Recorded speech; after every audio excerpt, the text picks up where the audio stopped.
Well, howdy, and welcome to Conversations with Coyotes. My name is Bravado, I am a coyote, and this is The Conversation.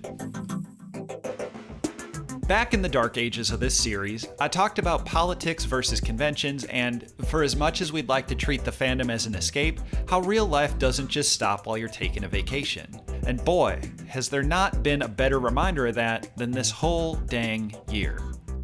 But that doesn't stop folks from talking about how they wish others would keep politics out of the fandom and not let differing political views get in the way of friendships. On its surface, this seems like a completely reasonable request. Sometimes it's our differences that draw us together, and it's important to surround ourselves with folks who aren't all entirely within our echo chamber. But there's a point where a line has to be drawn.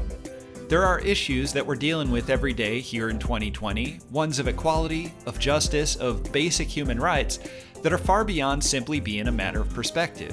They're issues of objective morality, of obligations to which any self-respecting first world country should be beholden.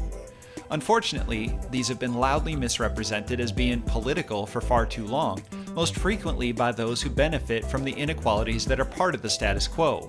And after hearing this for as long as we have, it's not surprising that there are many folks out there who've fallen in line with this way of thinking, even if inadvertently. If you're starting to feel like this describes you, or maybe you've heard everything I've said so far but you're still thinking, well, I get that this is something people are passionate about, but I don't go on furry Twitter for current events and I just want to be left alone about all this, well, hold on. Let's talk about privilege. I fully realize that this is an incredibly sensitive topic in today's times, so I hope you'll hear me out. And rather than make any assumptions about you, I'm going to talk about me instead. It's what I'm best at, after all. My life has been one of minimal struggle and worry. I don't say that to brag, but to make it clear that I recognize that I've had a relatively easy existence, and I'm grateful for that.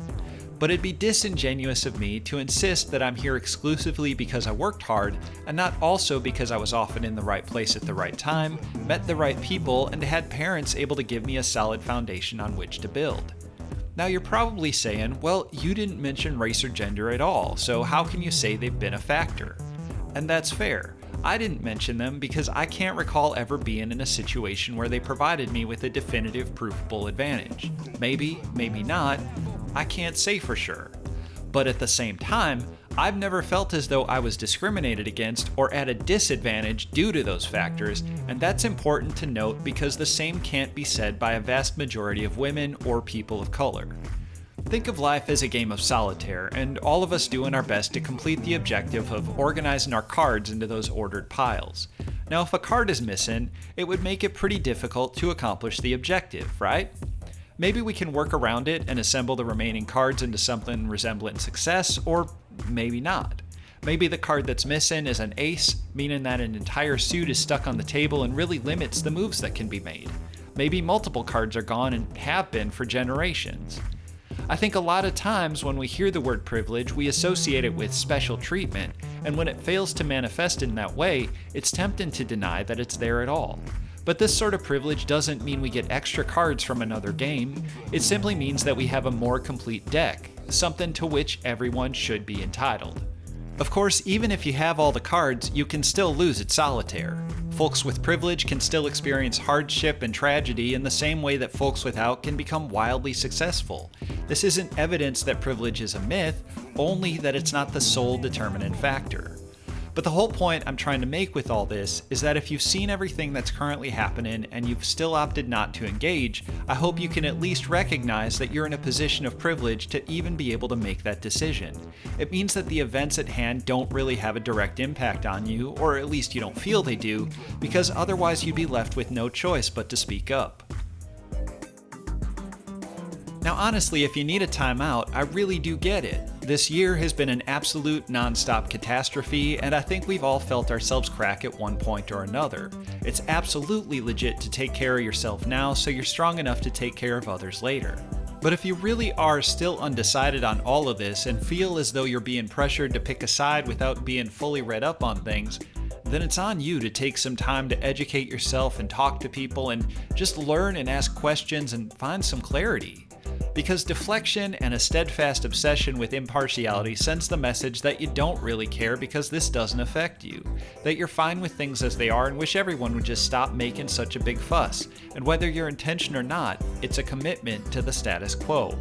And make no mistake, there are plenty of folks out there more than willing to hide behind the shield of neutrality while wielding calls for civility and apolitical discourse as a sort of weapon, a convenient tool that allows them to appear as though they're the reasonable party, unlike all those pesky SJWs stirring up drama with their talk of Black Lives Mattering or universal healthcare.